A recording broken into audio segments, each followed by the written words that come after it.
Greetings, you people. This is Briarstone, and I welcome you to the Get to Know Nazark Better portion of Skyrim Roguelike Episode 9. Guys, I asked you to give me some story elements, and once again, you did not disappoint me. In the comment section down below of the first video there, you guys just unloaded, and it was amazing. And then also in my private messages, I got way more story elements than I thought I was going to get, just because I wasn't expecting so many new people. Actually, some people don't feel as comfortable writing down their thoughts in the comment section, and then so they choose to PM me. You know what? That's totally fine. Do whatever you feel is necessary. Just let me know your stories, because I am totally reading every single one of them, and I love them very, very much. And I thank you so much to actually just get my creative juices flowing, because this is the way I had envisioned Skyrim Roguelike going, just to have just story after story after story after story. It's going to be amazing. Now, I hope I can continue that sort of momentum as I get into this, because there were so many ideas, like I mentioned, and just involving Nezark and Realism, for instance. Like, people were saying Nezark perhaps knew Realism, and then some people were saying that Nezark perhaps knew Yorick, or in one case, somebody mentioned that perhaps Yorick had a son, and Nazark was that son. Oh, my poor guy here. He's freezing to death. You know what? I should toggle God mode just in case. There we go. Hopefully he won't die while we watch this video. Anyway, so when I heard about the whole Yorick son thing, I was thinking, you know what? That would be very, very cool. But then I don't really think it's possible, unfortunately, simply because Yorick was on the run from bandits, and I'm not too sure what kind of father figure that would be to leave his son behind him so far. I mean, yeah, I'm running away, but I think he would kind of pick his son up, maybe carry him with him, even.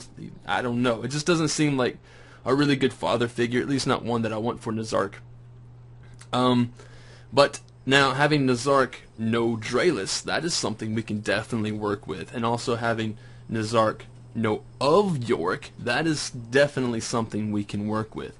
Now, Blarb, I'm Pissed, actually mentioned that perhaps, you know, Nazark was reared or brought up by Realism. That's possible. I like it to some degree, because basically what it'll give us is something more than I think anybody was really counting on, because Realism is a necromancer. Right. And in my dragon knowledge, I didn't actually put any skills into summoning or conjuring, I should say. But I think there's something that should be put there. And I haven't really decided on what just yet, but by the next video you guys should know about it. I think I'll have something for you.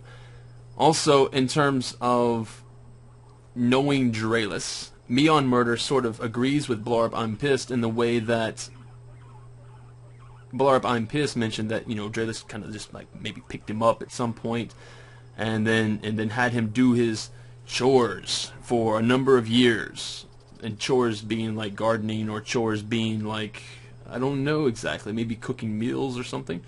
But perhaps, you know, Nazark wasn't the best gardener or the best meal maker, and so, you know, Realism is already a very vile person to be around. And maybe he was a drunk as well, as Meon Murder had put.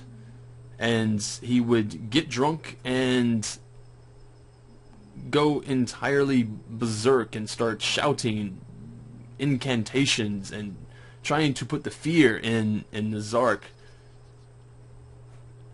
And I noticed that it just said I succumbed to exposure, but I'm glad I actually put on God mode. That's very good. Yeah, it's going to keep saying that for a while. Pardon that.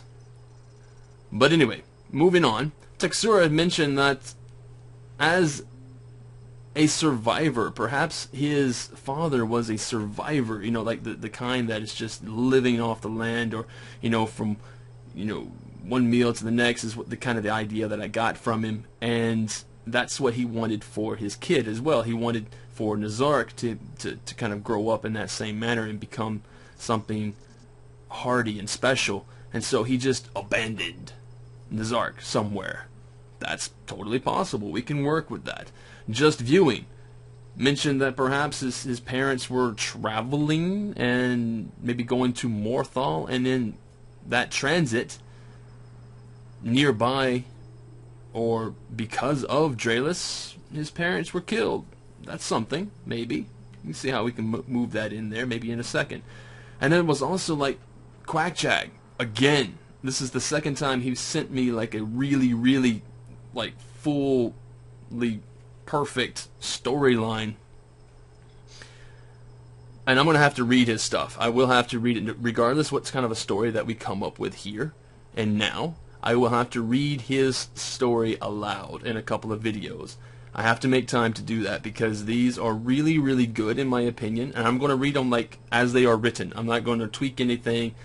I realize he sent it as a sort of a rough draft, so I'm going to go ahead and put that out there. But I think you guys will agree. The kid's creative. I really, really like it. So given everything he'd say that, you know, perhaps Nezark was a bastard child from a father who was assassinated in Morthal.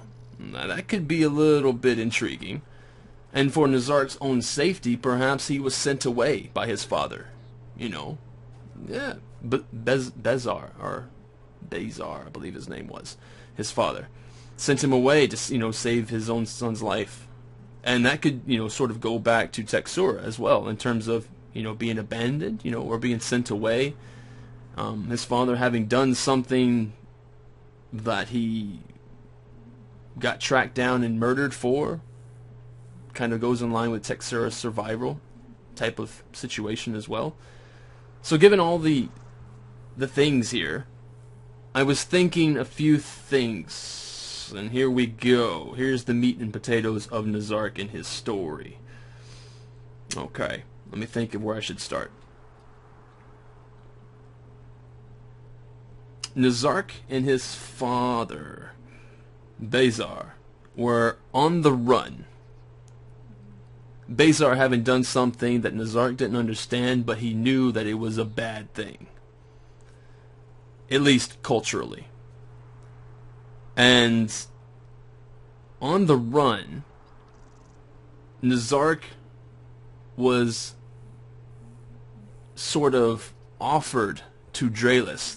They came upon this cabin out in the middle of nowhere, and he was offered to Draelus, whom Bezar, Nezark's father, would say that if he asked any questions, if Draelus asked any questions, then Bezar would kill him just outright and just, like, you know, give the cabin to his son. Otherwise, he could just, you know, keep his life and sort of just be with Nezark and raise him, help raise him.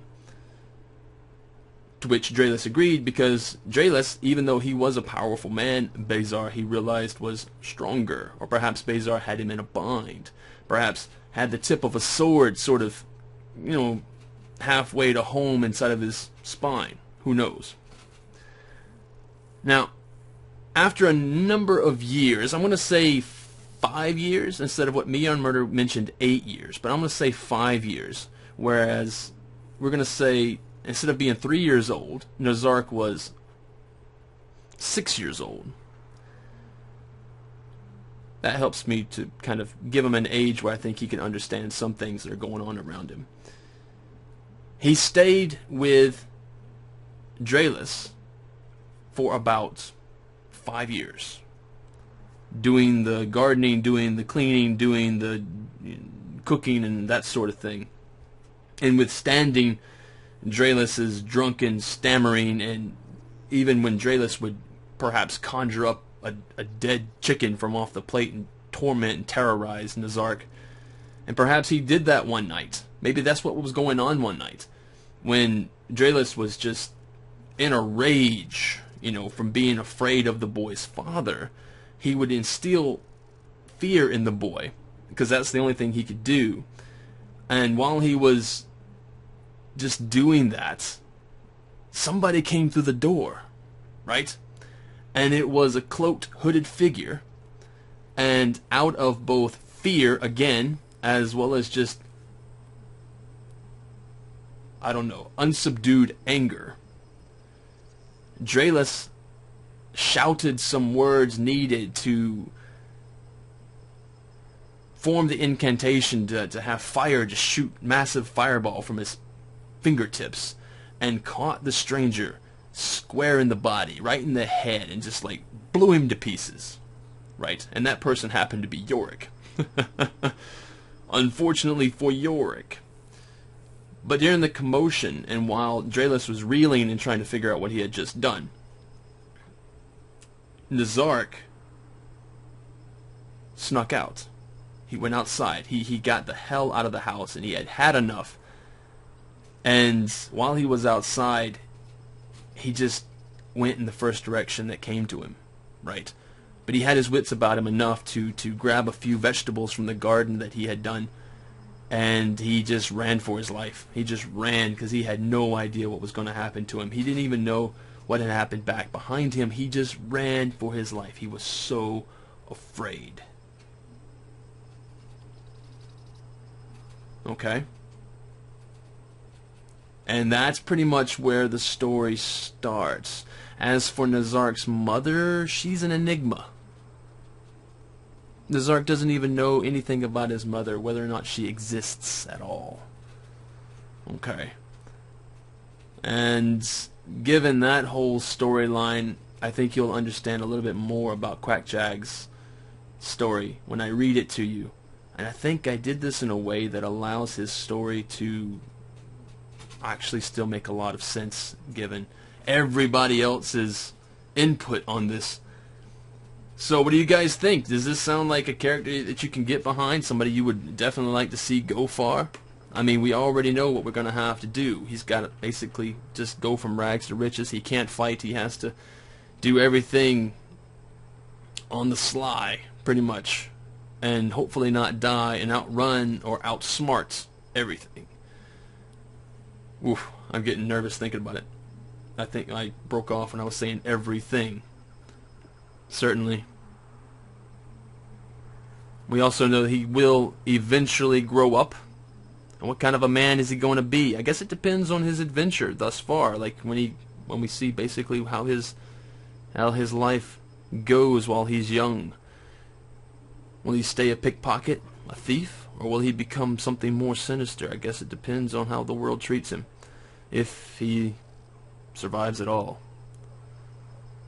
If there's any part of this video that you guys enjoyed, please leave a like on the video and subscribe. I'm always going to ask for the subscribers because I want you all to know that this is just, it means so much to me. And the more people that know, or the more people that I see on my channel, it just boosts my, I don't know, I don't want to say ego, because that's not it, because it's certainly not an ego thing. It's boosting my confidence, I guess, in Skyrim Roguelike. Makes me so much more want to do more and more and more. So that said, guys, that's going to be it and all for this particular video, and I'll see you again on Wednesday. This is Briarstone signing out.